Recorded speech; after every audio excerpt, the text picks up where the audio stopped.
ഇറാനുമായുള്ള ചർച്ചകൾ നടക്കുന്നുണ്ടെന്ന പ്രഖ്യാപനത്തിന് പിന്നാലെ പ്രസിഡന്റ് ഡൊണാൾഡ് ട്രംപ് പറയുന്നത് താൻ അവിടുത്തെ ഒരു പരമോന്നത നേതാവുമായി സംസാരിച്ചു, ഏറ്റവും ആദരണീയനായ ഒരു നേതാവുമായിട്ടായിരുന്നു സംസാരം എന്ന് പറയുകയാണ്. അത് മൊജ്തബ ഖൊമേനി ആണോ എന്ന് ചോദിച്ചപ്പോൾ അതല്ല, കാരണം മൊജ്തബ എവിടെ എന്നതിനെക്കുറിച്ച് അറിവില്ല, മൊജ്തബയെ തങ്ങൾ അംഗീകരിക്കുന്നില്ല എന്ന് നിരവധി തവണ ട്രംപ് പറഞ്ഞതാണ്. ഇസ്രായേലും മൊജ്തബയെ അംഗീകരിക്കുന്നില്ല, അല്ല എന്ന് ട്രംപ് മറുപടി പറയുകയാണ്. അങ്ങനെയെങ്കിൽ അതാരാണ് എന്ന് ചോദ്യം ഉയർന്നു. മറ്റൊന്ന്, ഹോർമുക്സ് സംയുക്തമായി നിയന്ത്രിക്കപ്പെടുമെന്നും ട്രംപ് പറയുന്ന പശ്ചാത്തലമുണ്ട്. ഇതിലും ഒരു തരത്തിലുള്ള ധാരണയും ഇറാന്റെ ഭാഗത്ത് നിന്ന് ഉണ്ടാകുന്നില്ല. കാരണം നമുക്കറിയാം, ഹോർമുസിന്റെ പൂർണ്ണ നിയന്ത്രണം ഇറാനുമായി ബന്ധപ്പെട്ടാണ്. അത് അമേരിക്കയോടുകൂടി ചേർന്നുള്ള നിയന്ത്രണം ഉണ്ടാകുമോ എന്നുള്ളതും ഇറാന്റെ മറുപടിയില്ല. അതും വെറുമൊരു പാഴ്വാദഗതിയായിരുന്നു.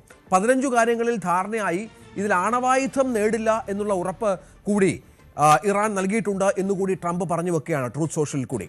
ഒപ്പം മറ്റൊന്ന്, ഇറാന്റെ പാർലമെന്റ് സ്പീക്കർ മുഹമ്മദ് ബാഗർ ഗാലിബാഫുമായാണ് ഈ ചർച്ച എന്നുള്ള വിവരങ്ങൾ ചില മാധ്യമങ്ങൾ റിപ്പോർട്ട് ചെയ്യപ്പെട്ടിട്ടുണ്ട്.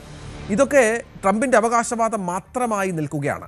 ഇതൊന്നുമല്ല സംഭവിച്ചത് എന്നാണ് ഇറാൻ പറയുന്നത്. കാരണം ഇറാൻ ഭരണകൂടത്തിലെ 3ാം നിരയെ വരെ ഇല്ലാതാക്കിയെന്ന് പറഞ്ഞ ട്രംപ്, ഞാൻ ഏറ്റവും കൂടുതൽ ബഹുമാനിക്കപ്പെടുന്ന നേതാവായി കരുതുന്നതുമായ ഒരാളുമായി ഇടപെടുന്നു എന്ന് മാത്രമാണ് പറഞ്ഞത്. ഈ ചർച്ചകളിൽ സ്റ്റീവ് വിറ്റ്കോഫും ജാരഡ് കൃഷ്ണറും ഒക്കെ പങ്കെടുത്തു എന്ന പ്രധാനപ്പെട്ട കാര്യം കൂടിയുണ്ട്. പക്ഷേ അജയ്, ഇതൊന്നും ഇറാൻ സമ്മതിക്കുന്നില്ല. ഇതേത് നേതാവാണ്? മൊജ്തബയെ അംഗീകരിക്കുന്നില്ല, മൊജ്തബ ഗുരുതരാവസ്ഥയിലാണ് എന്നുള്ള വിവരങ്ങളൊക്കെ ഏതാണ്ട് സ്ഥിരീകരിക്കാവുന്നതാണ്. ആരുമായി ചർച്ച ചെയ്തു? ആരാണ് ഇത്തരം ഉറപ്പുകൾ നൽകിയത്? ഈ നേരത്തെ പറഞ്ഞ പോലെ ഹോർമുസിൻ നിയന്ത്രണം തങ്ങൾക്ക് തരാമെന്ന് പറഞ്ഞിട്ടുണ്ടോ? വിട്ടുകൊടുക്കാമെന്ന് പറഞ്ഞിട്ടുണ്ടോ? ഒപ്പം ആണവ വിഷയങ്ങളുമായി ബന്ധപ്പെട്ട എഗ്രിമെന്റിൽ എത്തിയിട്ടുണ്ടോ? ഇത്തരം കാര്യങ്ങളൊന്നും ഒരു വ്യക്തതയും ഇല്ലാത്ത പരാമർശമാണ് ട്രംപിന്റെ ഭാഗത്ത് നിന്ന്.